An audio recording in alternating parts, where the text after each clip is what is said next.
Hello, everyone. This is Travis Straw, and you're listening to Memory Meets Podcast. Today, I want to talk to you about how America wants to be united. I mean, just look at the name. The United States of America. And in this sense, I mean, there's lots of different caveats of what I'm going to be talking about, but I want to talk about unity and how we almost completely avoid that. What do you mean, Travis? What do you mean? Well, I mean that. So we have the federal government. Then we have state government. Then we have city government. And those are just governments. Like, ew, gross. Counties, mayors, governors. Sounds a little convoluted to me, but what do I know about creating government? So I would think that in creating government, you would want to unite people. But even just within the political system as far as Republican and Democrat, creating that separation, that two-party system, it inherently doesn't unite those two parties. In fact, it might even make them feel really attached to their feelings and concerns regarding their political party. Now, I think it would be better, and I am by no means a politician, and I don't ever aim to be, because politics are, in my mind, stupid. At least the way things are going currently and since I've been alive. Just so you know, and feel free to judge me for this, I don't vote. Yeah, that's right. I don't vote because I don't believe in our system. So I abstain, which is my right as an American. I get to abstain or vote, and that's awesome. But the reason I don't vote is because literally it doesn't make any sense to me. First off, you have two really extreme parties. And most of the general populace, I don't think, are going to be yelling at each other about these things. They probably might not even talk about it, but the people who do talk loud, and even within Congress or the House or anything, like if you're a Republican or Democrat and you betray that, like that's wrong, and you will have negative effects in your career. And without getting too into it, because I mean, like this could be so dense, but if there's a system set up in which you're not really allowed, I mean, you are allowed to think something different, but however, there will be a negative response. A Republican cannot suggest Democratic stuff without getting flack from other Republicans, and vice versa. How is that even, like, isn't the point of politics to have a cohesive conversation about things without having stupid things like political party get in the way? Isn't the point to have like a full-on United States conversation about where we should go or what we should do without any reprisal, without any like negative outcome for saying how you feel? Maybe I'm crazy. Maybe I'm super wrong and we need these super polar opposites to run the entire country. It just blows my mind.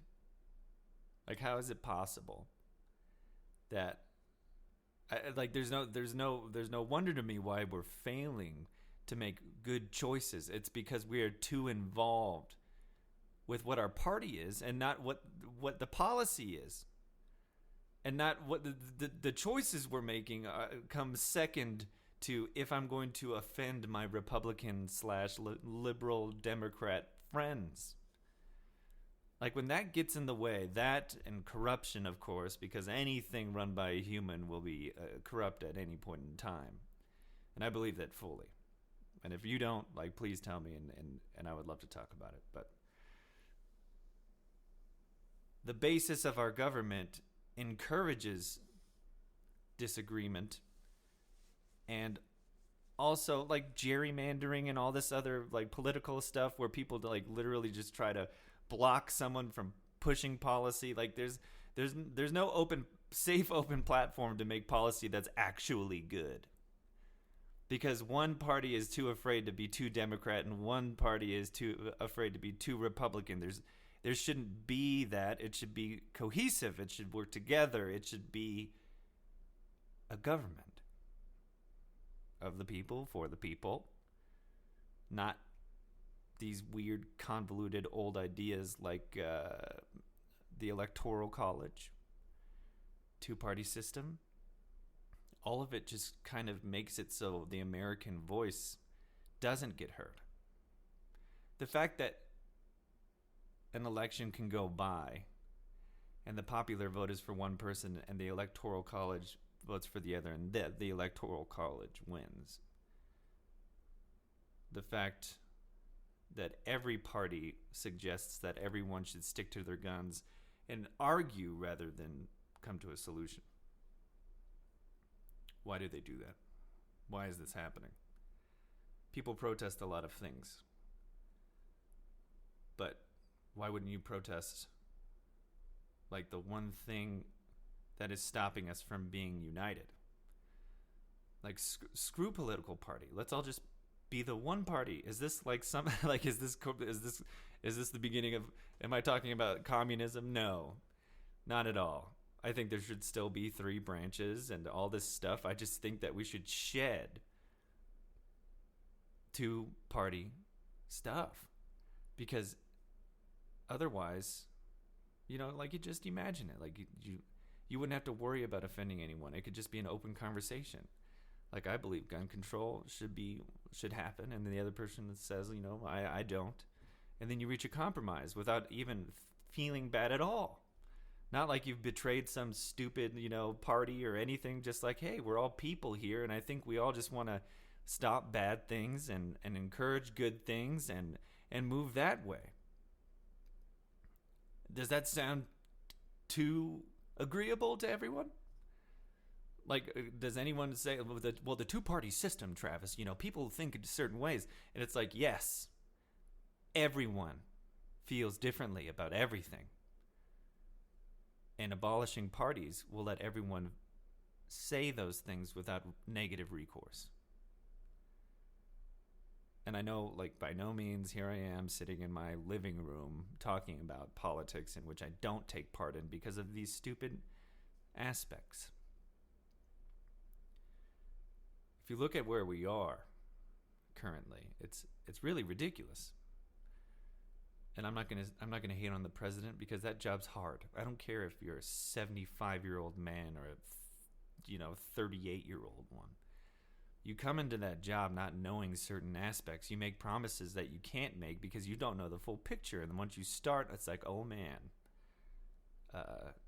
maybe I shouldn't have made those promises, but you did, and now you're president, and that's fine. And that's a hard job, and I'm never gonna take time out of my day to hate on that person, because they got there by legal means, by our system. And then they have to navigate our intensely convoluted setup. But I encourage everyone to, at least on a personal level, be open to hearing other people's ideas. You could be Democrat, you could be Republican, but it doesn't mean that you have to shut someone down. Come together. Talk about things. Disagree. Agree. Just don't shut people out inherently because they don't agree with you. If you want this country to get better, we all have to listen to each other. No matter how dumb you think someone is or how dumb they think you are, we have to learn to coexist as an American people so that we can fix things.